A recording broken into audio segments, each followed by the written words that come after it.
মহারাজ এসে গেছে ওরা, আপনাদের সবাইকে এখানে এজন্য ডেকেছি। তা কি আমার মেয়েকে বিয়ে দিতে পারবো? মহারাজ মহারাজ আমি করবো। তোমরা শান্ত হও, বিয়ে তার সাথেই হবে যাকে আমি আর আমার মেয়ে পছন্দ করব। মহারাজ আমাকে দিয়ে দিন, আমি অনেক ভালো মানুষ। কিভাবে? একজন ভিক্ষুক আমার কাছে টাকা চেয়েছিল, আমি তাকে পুরা মহলে দিয়ে দিয়েছি। বাহ, কত বড় মনের মানুষ আপনি। এরকম হলে তো কেউ যদি আমার মেয়েকে চায় তাহলে কি আমার মেয়েকেও দিয়ে দিবে? হ্যাঁ দিয়ে দিব। যা ভাগ এখান থেকে। এখন আপনি বলুন। মহারাজ আমি আপনার মেয়েকে অনেক ভালো রাখবো। বাহ, তাহলে কিভাবে রাখবে বাবা? মহারাজ আমার আরো 10টা বউ আছে, আপনি ওদের কাছেই জেনে নিন। আরে যা এখান থেকে।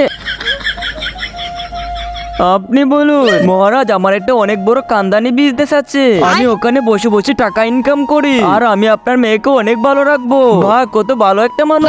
যা বেটি, তুই ওকে বিয়ে করে নে।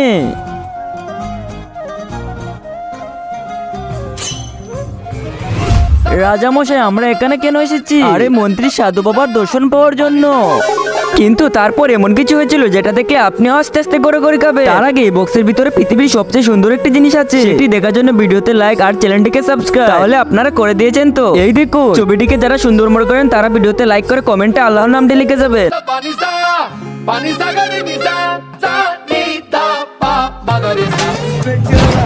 আবে এটাই ওর কামদানি বিজনেস।